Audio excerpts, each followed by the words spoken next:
10 నిమిషాలు దేవుని యొక్క మాటల్ని ధ్యానం చేసుకుందాం. ఇర్మియా రాసినటువంటి గ్రంథం, ఇర్మియా గ్రంథము 17వ అధ్యాయము 14వ వచనాన్ని చూద్దాం. యెహోవా, నీవు నన్ను స్వస్థపరచుము, స్వస్థత నొందుదును, నన్ను రక్షింపుము, నేను రక్షింపబడుదును, నేను నిన్ను స్తోత్రించుటకు నీవే కారణభూతుడవు. చాలండి. ఇర్మియా అనబడేటువంటి భక్తుడు దేవుని యొక్క పరిచర్య చేస్తూ ఉన్నటువంటి దినాలలో తనకును ఏమాత్రం కూడా దేవుని యొక్క పిలుపు ఉంది, దేవుని యొక్క పరిచర్య చేయడానికి ఆసక్తి ఉంది. తన పిలుపులో కొనసాగుతూ ఉన్నప్పటికీ మనుషుల యొక్క ప్రేమను పొందుకోలేకపోతా ఉన్నాడు. చేస్తున్న పరిచర్య అంతా కూడా నిర్వీర్యమైపోతూ ఉన్నప్పటికీ దేవుడు అప్పగించినటువంటి పనిని చేసే విషయంలో మాత్రం ఆసక్తి కలిగినటువంటి వాడే దేవుని మీద ఆధారపడుతూ ఉన్నటువంటి ఇర్మియా అనబడేటువంటి దైవజనుడు మనుషుల దగ్గరికి వెళ్ళి దేవుడు చెప్పినట్టు మాటలు చెప్తూ ఉన్నప్పుడు వారందరూ కూడా వాటిని తిరస్కరిస్తూ ఉన్నారు, అతన్ని హీనంగా మాట్లాడుతూ ఉన్నారు. అతని మాటలను లెక్క చేయనటువంటి పరిస్థితుల్లో దేవుని యొక్క పని విషయంలో నమ్మకంగా కొనసాగుతూ ఉన్నటువంటి ఇర్మియా పరిస్థితులన్నీ కూడా ఒకలాగా ఉన్నప్పటికీ దేవునిని స్తుతించే విషయంలో అతను మాత్రం వెనకడుగు వేయలేదు.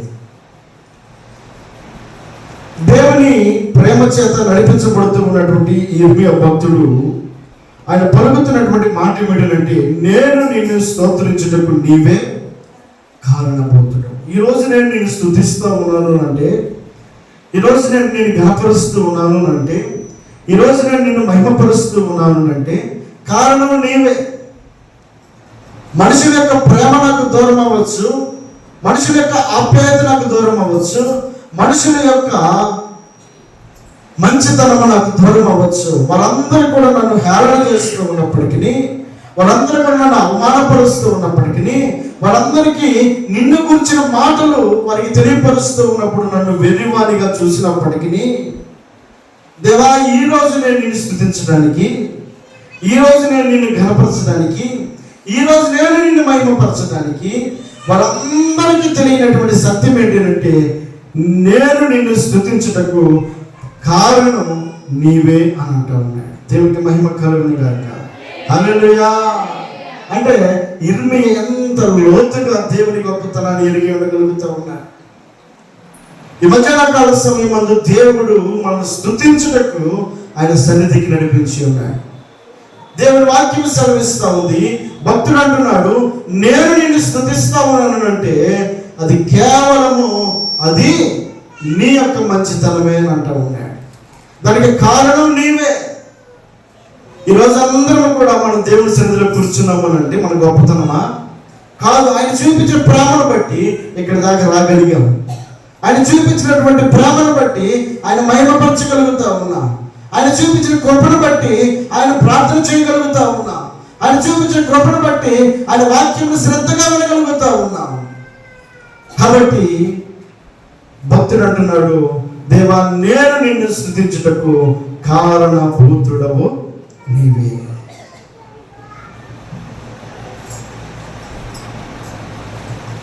మనము ఒక వ్యక్తిని ఘనపరచాలి అంటే ఆ వ్యక్తి చేసిన కార్యాలను బట్టి మాత్రమే మనం ఘనపరచగలుగుతాం. ఏదైనా కష్టంలో ఉన్నప్పుడు, సమస్యలో ఉన్నప్పుడు, ఇబ్బందులో ఉన్నప్పుడు సహాయపడినటువంటి వ్యక్తి మనకు కనపడినప్పుడు మనం ప్రక్కవర్తో చెప్తాం, పలానా వ్యక్తి పలానా సమయంలో నాకు సహాయం చేశాడు అంటే కారణం ఏంటి?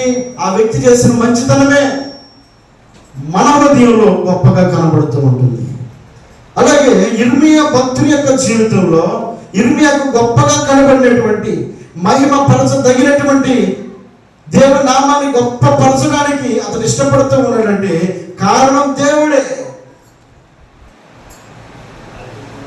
కాబట్టి 65వ కీర్తనలో భక్తుడు అంటాడు ఒక మాట. 65వ కీర్తన, దేవా, సియోనులో మౌనముగా నుండుట నిన్ను స్తుతించుటయే. నీకు మొక్కుబడి చెల్లింపవలసి ఉన్నది. చాలండి.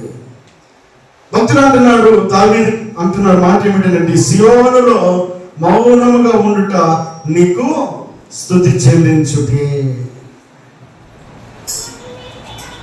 దేవుని సన్నిధిలో దేవుని మహిమపరిచేటువంటి, దేవుడిని ఘనపరిచేటువంటి, ఇప్పుడు మనం ఒక వ్యక్తికి గౌరవాన్ని, ఒక వ్యక్తిని మనం గనక విలువను ఇవ్వాలి అని అంటే, మనము ఆ వ్యక్తి వచ్చినప్పుడు మనం ఏం చేస్తాం? అవతల వ్యక్తి గౌరవించదగిన వ్యక్తి, ఆ అవతల వ్యక్తికి మనం ఏం చేస్తాం? మన యొక్క సైలెంట్గా ఉండేటువంటి విధానమును బట్టి అవతల వ్యక్తి గౌరవించబడతాడు. అంటే మనం అవతల వ్యక్తి వచ్చాడు చూస్తున్నాము, కానీ మన పాటికి మనం మాట్లాడుకుంటే మన పాటికి మనం ఉన్నాము అని అంటే ఆ వ్యక్తికి మనం విలువిస్తున్నట్ట కాదు. భక్తుడు అంటాడు, సియోనులో దేవుడు నివసించే స్థలములో దేవుడు చెప్తున్నటువంటి మాటలు వింటూ ఉన్నప్పుడు, దేవుడు మనతో మాట్లాడుతూ ఉన్నప్పుడు, దేవుడు మనకి కనపరిచేటువంటి సమయంలో మనం మౌనముగా ఉండుట ఆయనకు స్తుతి చెల్లించుటయే. నా పాటికి నేను మాట్లాడుతూ ఉన్నప్పుడు మీ పాటికి మీరు మాట్లాడుకుంటూ ఉంటే ఎవరిని గౌరవిస్తున్నట్టు? దేవుని వాక్యాన్ని గౌరవిస్తున్నట్ట కాదు కదా. అంటే శ్రద్ధగా ఆలకిస్తూ ఉన్నప్పుడు, మన మౌనాన్ని దేవుడికి తెలియపరుస్తూ ఉన్నప్పుడు ఎవరికి ఘనత చెల్లిస్తూ ఉన్నాం? ఎవరికి గౌరవాన్ని చెల్లిస్తూ ఉన్నాం? ఎవరికి మహిమ చెల్లిస్తూ ఉన్నాం? దేవునికి మహిమ చెల్లిస్తూ ఉన్నాం. దేవుని వాక్యానికి ప్రాధాన్యత ఇస్తూ ఉన్నాం. దేవుని వాక్యాన్ని విలువతో మనము గమనిస్తూ ఆలకిస్తూ ఉన్నామని మన మౌనమే దేవుని మహిమపరుస్తూ ఉంటుంది. అందుకే భక్తులు అంటాడు, దేవా సియోనులో మౌనముగా ఉండుట నీకు స్తుతి చెల్లించుటే. కారణం ఏంటి? దేవుణ్ణి స్తుతిస్తూ ఉన్నాడు భక్తుడు. దేవునికి మహిమపరచుటకు అర్హుడై ఉన్నాడు ఆయన. కాబట్టి ఈ అర్హత కలిగినటువంటి ఆయన యొక్క గొప్పతనం ఏంటి? భక్తుడు అంటాడు, దేవా నేను నిన్ను స్తుతిస్తా ఉన్నానంటే కారణం నీవే అని అంటున్నాడు ఇర్మియా భక్తుడు. ఈ భక్తుడు అంటున్నాడు, నేను నిన్ను మౌనంగా ఉండటమే నేను నిన్ను స్తుతించడమయ్యా అని అంటున్నాడు. ఎందుకు దేవుణ్ణి స్తుతించాలి? ఎందుకు ఆయనకు మనం గౌరవాన్ని ఇవ్వాలి? ఎందుకు ఆయనకు మనం మహిమ చెల్లించాలి?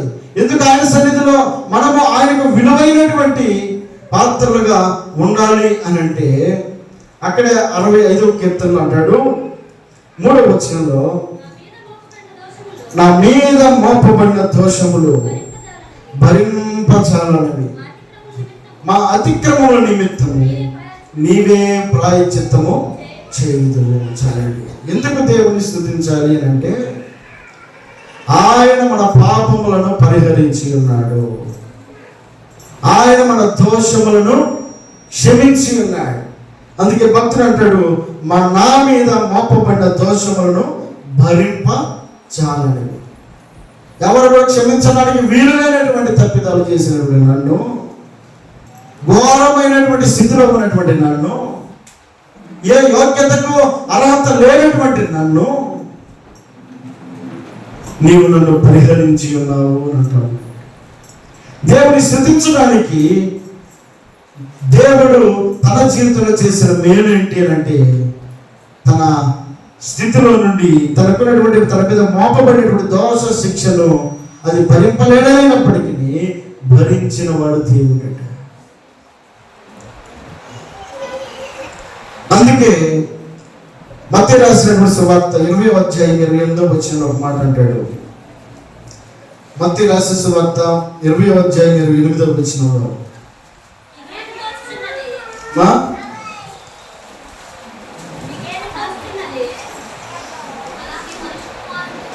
అలాగే మనిషి కుమారుడు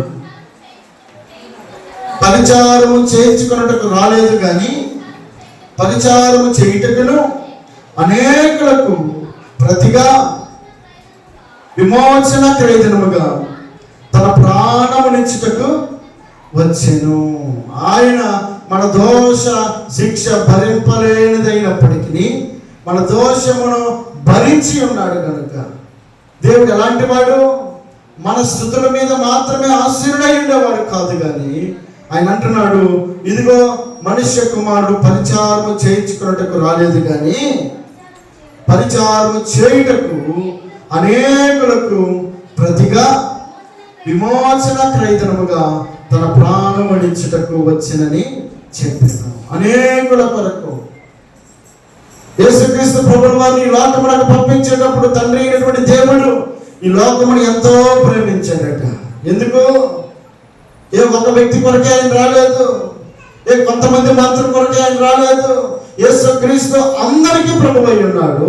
అందరి యొక్క పాపమును క్షమించుటకు ఆయన ఈ లోకమంతటిని కూడా ప్రేమించిన దేవుడై ఉన్నాడు. కాగా తన అద్వితీయ కుమారుడైనటువంటి యేసుక్రీస్తుని మన కొరకు ఈ లోకమునకు పంపిన దేవుడై ఉన్నాడు. పంపబడినటువంటి ఆ యేసు ఎలాంటి వాడట? మన ద్వారా పరిచర్య చేయించుకున్నట్టుకు రాలేదు కానీ మనకు పరిచారము చేయుటకును అనేకుల కొరకు క్రయధనముగా తన ప్రాణమును ఇచ్చుటకు ఈ లోకమునకు వచ్చెను. ఎలాంటి శిక్ష అది? భరింపలేనటువంటి దోష శిక్ష మన మీద మోపబడి ఉన్నప్పటికీ దానిని భరించిన వాడు దేవుడై ఉన్నాడు. కాబట్టి ఎందుకు దేవుని స్తుతించాలి అంటే మన పాపములను క్షమించిన దేవుడై ఉన్నాడు, మన పాప భారములను మోసిన దేవుడై ఉన్నాడు. అందుకే ఒక మాట చదువుదాం. కీర్తన భాగం 49వ కీర్తన 7, 8, 9 వచనాల్లో. కీర్తన భాగము 49, 7, 8, 9 వచనాలు.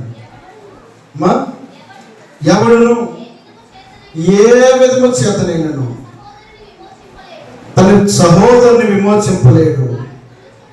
వాడి కుళ్ళు చూడక నిత్యము బ్రతుకున్నట్లు వారి నిమిత్తము దేవుని సన్నిధిని ప్రాయశ్చిత్తము చేయగలవాడు ఎవడనో లేడు. వారి ప్రాణ విమోచన ధనము బహు గొప్పది, అది ఎన్నటికీ తీరక, అదండి తీరక, ఎన్నటికీ తీరక అట్లుండవలసిందే. మనం చేసే పొరపాట్లు, మనం చేసే తప్పిదాలు క్షమించడానికి ఎవరు యోగ్యులు లేరు. మన పాపమును భరించేటువంటి గొప్పవారు ఎవరు కూడా లేరు, అంత పరిశుద్ధులు ఎవరు కూడా లేరు.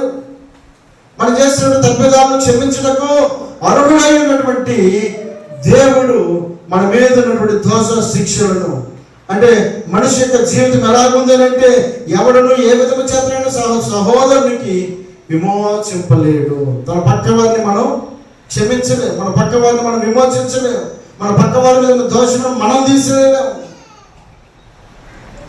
మన వల్ల కాని పని అది.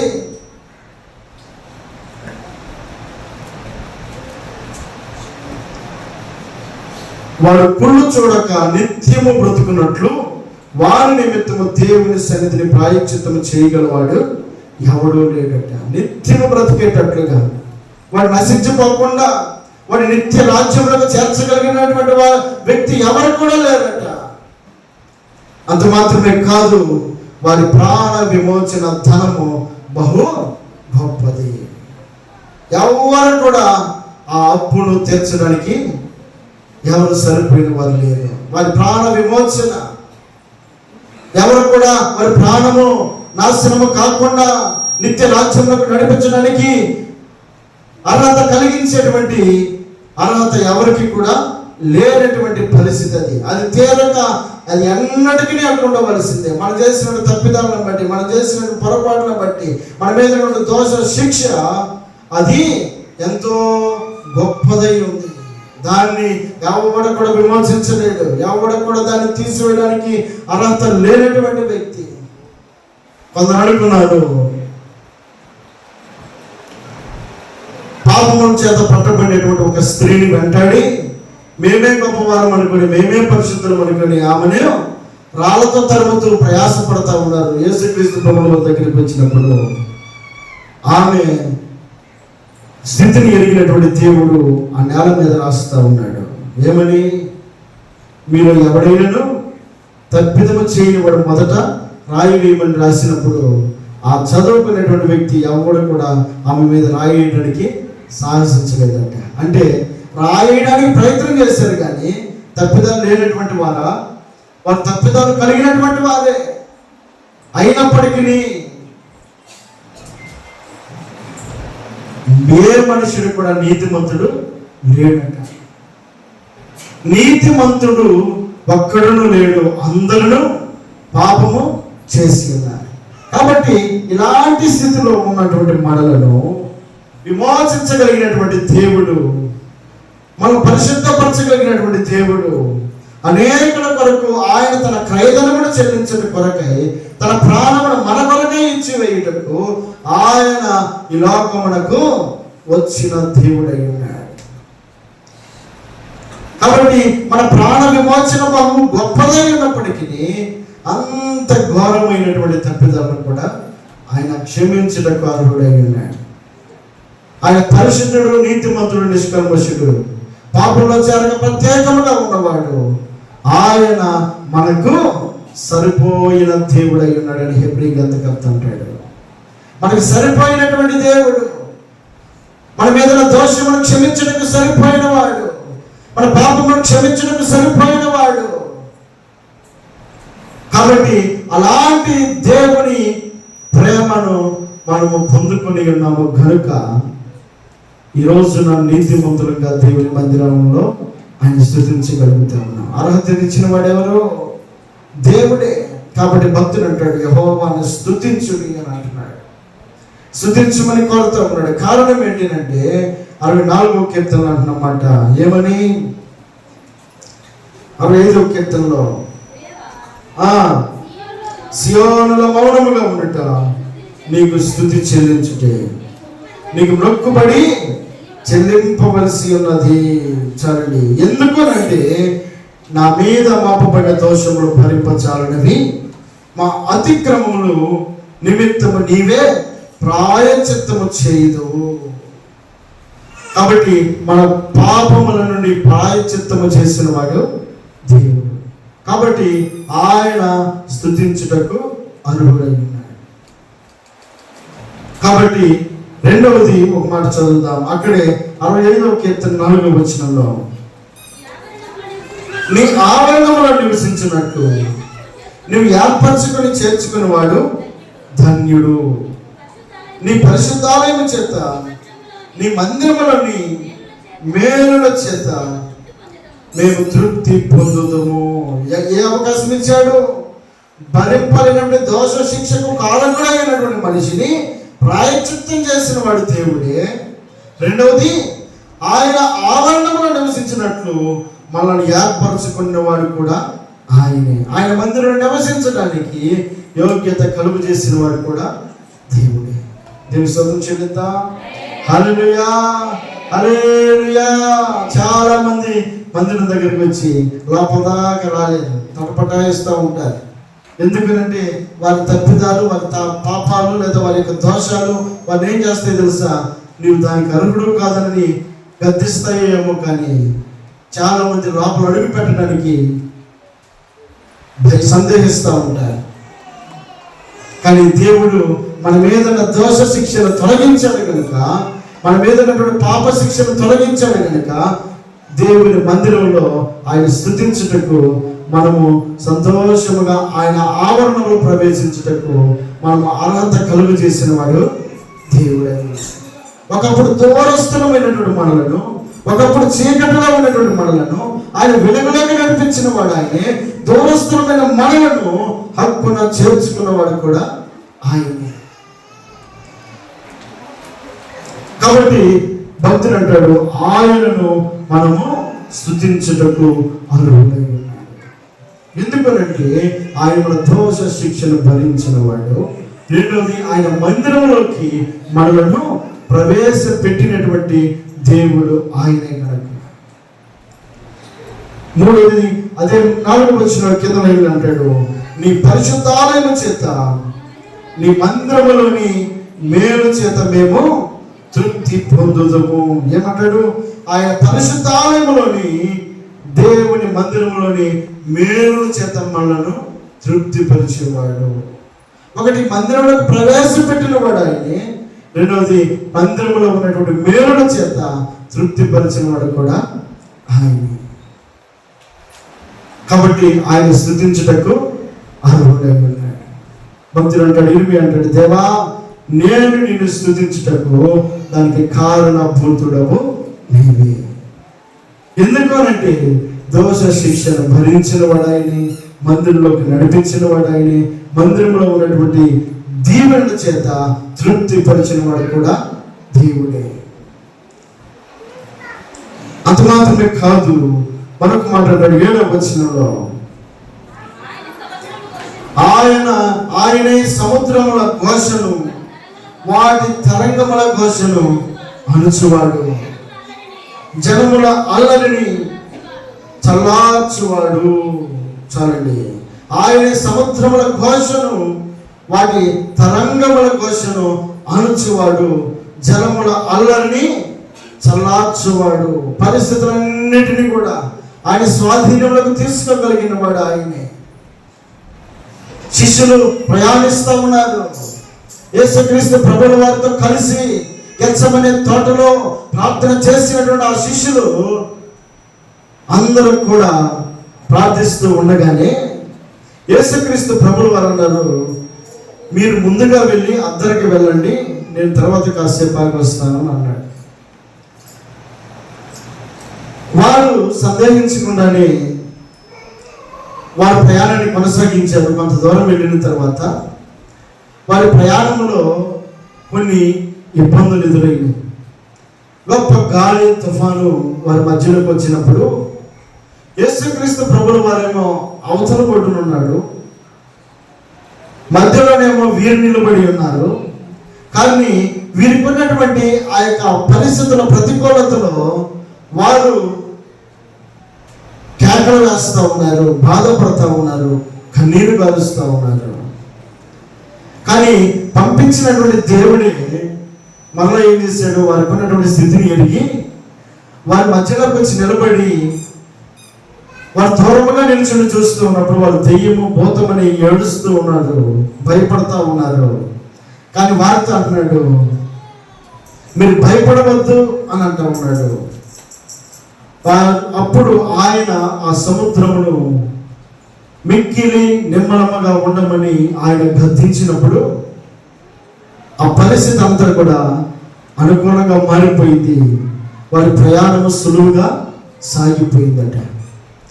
అంటే దేవుడు ఎందుకు ఈ వృత్తాంతమును జ్ఞాపకం చేస్తూ ఉన్నాడు అంటే, మనకున్నటువంటి ఒడిదుడుకులన్నింటిలో కూడా, మనకున్నటువంటి పరిస్థితులన్నింటిలో కూడా ఆయన యొక్క మార్గంలో నడుస్తూ ఉన్నప్పుడు, ఆయన యొక్క మార్గంలో మనం కొనసాగుతూ ఉన్నప్పుడు, అనేక ప్రతికూల పరిస్థితులు మనకు ఎదురవుతూ ఉన్నప్పటికీ ఆ ఒడిదుడుకులన్నింటిలో కూడా నిమ్మలపరిచేవాడు దేవుడే. దావీదు యొక్క ప్రయాణం కొనసాగుతూ ఉన్నప్పుడు ఒక పక్కేమో అబ్షాలోము శత్రువై ఉన్నాడు కుమారుడిగా, ఒక పక్కేమో శత్రువుగా పిలువబడుతున్నటువంటి సౌలు వ్యతిరేకంగా నిలబడి ఉన్నాడు. తన యొక్క మార్గము సులువుగా కొనసాగుతూ ఉందనుకున్నటువంటి దినాలలో దేవుని మీద ఆధారపడేటువంటి దావీదును కనుగొన్నాడు. దావీదు యొక్క గురి గమ్యము కష్టం వైపు చూడటం లేదు, తన ఆందోళన తన భయము ఏమాత్రం కూడా కనపరచడం లేదు. దావీదు అంటాడు, దేవా నా దేవుడవు నీవే, వేగమని నేను నిన్ను లేచి స్తుతిస్తాను అని అంటా ఉన్నాడు. అంటే ఎవరి వైపు చూస్తున్నాడు? దావీదు దేవుని వైపు చూస్తూ ఉన్నాడు. ఎక్కడుండి మాట్లాడాడు ఆ మాటనంటే యోధా అరణ్యములో ఉండి మాట్లాడాడు. దేవుని వైపు చూస్తూ ఉన్నాడు. అంత మాత్రమే కాదు, మరొక మాట అంటాడు, దేవా నీ మాటలు నేను ధ్యానించినప్పుడు నాకు క్రొవ్వు మీద దొరికినట్లుగా నాకు ఉందయ్యా అని అంటున్నాడు. అంటే ఒడిదుడుకుల్లో కూడా, శ్రమలలో కూడా, కష్టంలో కూడా ఎవరి వైపు చూస్తున్నాడు దావీదు? దేవుని వైపు చూస్తున్నాడు. దేవుని వాక్యం ఏమని సెలవిస్తా ఉంది?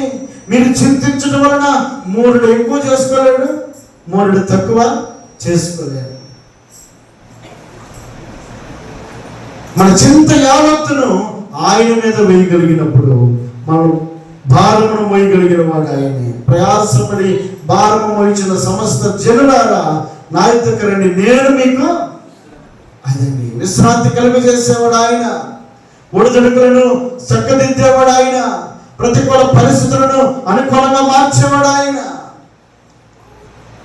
మనం చింతించడం వలన మనం ఏది కూడా సాధించలేము. కాబట్టి మీ చింత యావత్తును ఆయన మీద వేయండి అని అంటాం. ఆయన మీద వేయండి. ఎందుకంటే మన దోష శిక్షను భరించినటువంటి దేవుడు మన భారములన్నిటినీ కూడా భరించి మనకు విశ్రాంతిని ఇవ్వడానికి ఆయన ఇష్టపడతా ఉన్నాడు. ఆయన ఇష్టపడతా ఉన్నాడు. కాబట్టి దేవుని వాక్యం సెలవిస్తూ ఉంది, భక్తుడు దేనికి ఆయన్ని ఘనపరుస్తూ ఉన్నాడు అంటే ఆయనే సముద్రుల ఘోషను, వాటి తరంగముల ఘోషను అణచువాడు ఆయనే.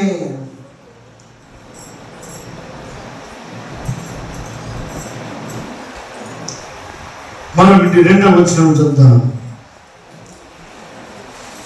అక్కడే 65:2, ప్రార్థన ఆలకించువాడా సర్వ శరీరం నీ యొద్దకు వచ్చుదురు. ఆయనకున్నటువంటి మరొక గుణలక్షణం ఏంటంటే ఆయన ప్రార్థన ఆలకించేవాడు. వాక్యం ఏమని సెలవిస్తా ఉంది, నాకు మొరపెట్టుము నేను నీకు ఉత్తరం ఇస్తాను. ఆయన జవాబిచ్చే దేవుడు, విని వినట్టుగా ఉండే దేవుడు కాదు. ఆయనకున్నటువంటి గొప్పతనం ఏంటంటే ప్రార్థన ఆలకించే దేవుడై ఉన్నాడు. ఆయన పెట్టబడిన పేరు నా ప్రార్థన ఆలకించేవాడా అని పిలుస్తూ ఉన్నాడు. అంటే భక్తుని జీవితంలో పొందినటువంటి మేలును జ్ఞాపకం చేసుకుంటూ భక్తులు అన్నాడు, ఆయన అలాంటి వాడు ఎరిగి ఉన్నాడు. ఆయన అన్నాడు ప్రార్థన ఆలకించేవాడా అని పిలుస్తూ ఉన్నాడు. ఆయన మన ప్రార్థనను ఆలకించే దేవుడై ఉన్నాడు.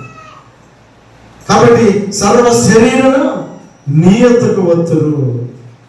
ఈ భూమి మీద ఎందరైతే మనుషులు జీవిస్తూ ఉన్నారో వాళ్ళందరూ కూడా ఆయన యొద్దకు రావడానికి ఆయనకు ఉన్నటువంటి అర్హత ఏమిటంటే ఆయన మన ప్రార్థన ఆలకించేవాడు, ఆయన మన దోష శిక్షను భరించేవాడు, ఆయన ఆవరణంలో మనం నివసించుటకు ఆయన మనల్ని చేర్చుకునేవాడు, ఆయన పరిశుద్ధ ఆలయం చేత ఆయన మందిరంలోని మేల చేత తృప్తిపరిచేవాడు, ఆయన సముద్రముల ఘోషములను వాటి తరంగములన్నింటినీ కూడా అణిచే దేవుడై ఉన్నాడు. కాబట్టి ఇన్ని గుణలక్షణాలు కలిగినటువంటి దేవుణ్ణి భక్తుడు అంటాడు, దేవుడు నేను నిన్ను స్తుతించుటకు నీవే కారణభూతుడు.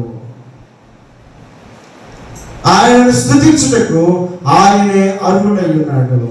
కారణం ఆయన చేసిన మేలునే ఆయన స్తుతించుటకు అవి అర్హత కలిగినవిగా కనబడుతూ ఉన్నాయి. కాబట్టి మధ్యాహ్న కాల సమయంలో నీవు స్తుతించుటకు, నీవు ఘనపరచుటకు, ఆయన నామాన్ని హెచ్చించుటకు నీ జీవితంలో ఆయన చేసిన మేలు లాంటివి భక్తుల జీవితంలో కలిగినటువంటి మేలుని జ్ఞాపకం చేస్తూ ఉన్నాడు. రక్షించిన వాడు ఆయనేనట, మందిరంలోకి నడిపించిన వాడు ఆయనేనట, మందిరంలో మేలుల చేత తృప్తిపరిచిన వాడు కూడా ఆయనేనట. కాబట్టి ఆ గొప్ప దీవెనలు, ఆ యొక్క ఆశీర్వాదాలను నువ్వు అనుభవించడం లేదా, నువ్వు పొందుకోవడం లేదా? కనుక నీవు కూడా భక్తుని ఆలోచన మాదిరిగా నువ్వు కూడా ఆయన్ను మహిమపరచగలిగితే, ఆయన స్థుతించగలిగితే, ఆయన నామాన్ని హెచ్చించగలిగితే దేవుడు సంతోషించేవాడై ఉన్నాడు. కాబట్టి ఈ పునరుత్థానపు ఆరాధనలో ఆయన నీకు ఇచ్చినటువంటి గొప్ప ఆధిక్యత ఏమిటి అంటే ఆయన నీ మీద ఉన్న దోష శిక్షను భరించిన వాడిగా ఉన్నాడు. ఆయన నేను మందిరంలోకి నడిపించిన దేవుడై ఉన్నాడు. ఆయన మందిరంలోని మేలు చేత తృప్తిపరిచేవాడై ఉన్నాడు. ఆయన సముద్రముల ఘోష నుండి, ప్రతి ఒడిదుడుకుల పరిస్థితుల నుండి, ప్రతి భారము నుండి మనలను తప్పించే దేవుడై ఉన్నాడు. అంత మాత్రమే కాదు, ఆయన మన ప్రార్థనను ఆలకించేవాడై ఉన్నాడు. గనుక ఆయనను మనము స్తుతించే వారమై ఉండాలి. ఈ మాటలు దేవుడు దీవించి ఆశీర్వదించును గాక. అందరూ లేచి నిలబడదాం.